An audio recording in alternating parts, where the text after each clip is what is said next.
अस्सलामुअलैकुम दोस्तों। Soap serial दौलाब जे ईंदड़ नई एपिसोड में छा थींदो ऐं छा थियण वारो आहे ॾिसणु तमामु दिलचस्प थियण वारो आहे।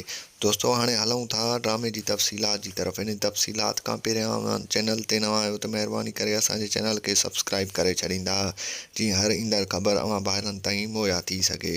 दोस्तों तव्हांखे ॾेखारियो वेंदो त दौलाब जे ईंदड़ नई एपिसोड में गुलपरी हाणे तमामु घणी परेशान थी वेंदी, छो जो हू चवंदी त सोडल बि न आहे ऐं तव्हांजो भाउ बि हितां हलियो वियो आहे। इन ॻाल्हि में वॾो मूंखे शक आहे त किथे जहिड़ो न थी पियो हुजे। ऐं होॾां वरी तव्हांखे ॿुधाईंदा हलूं त मंसूर ख़ान खे फासाइण जी फुल कोशिशि कई वेंदी। मीर जाफ़र ख़ान चाहींदो त अली ख़ान खे उनजे हवाले करे ऐं होॾां वरी मुराद वारनि खे बचे छॾींदो त जीअं मंसूर ख़ान बदनाम थी वञे। ऐं होॾां वरी तव्हांखे ॿुधाईंदा हलूं त मंसूर ख़ान जेको आहे सो पंहिंजे पुट खे चवंदो त जेको आहे तुंहिंजी भेण हाणे हितां भॼण जी कोशिशि पई करे, तूं हिन जो ख़्यालु रख।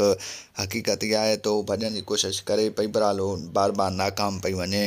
ऐं होॾां वरी तव्हांखे ॿुधाईंदा हलूं त जेको आहे सो रहज़न वारा बि पंहिंजी ॻोल्हा में हूंदा। आख़िर मिठल वियो काॾों आहे, मिठल जी ख़बर त हक़ीक़त में जेको आहे सो मुराद वारनि खे ई आहे।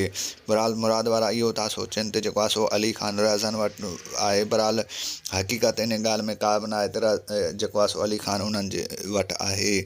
ऐं तव्हांखे ॿुधाईंदा हलूं त ड्रामे में तमामु घणो मज़ो थियण वारो आहे ऐं हिन ड्रामे खे जेको आहे सो तमामु जल्द ख़तमु कयो पियो वञे। ऐं नओं ड्रामो अंडर रिकॉर्डिंग आहे, उनखे तमामु जल्द जेको आहे सो सिंध टीवी ते नशर कयो वेंदो। उनजी डेट तारीख़ वग़ैरह टाइम टेबल वग़ैरह जीअं आयो ऐं ॿाहिरनि सां शेयर करे छॾींदासीं। ऐं अव्हांखे मुंहिंजो रिपोर्ट कीअं लॻो कमेंट सेक्शन में पंहिंजो क़ीमती राय ज़रूरु ॾींदा।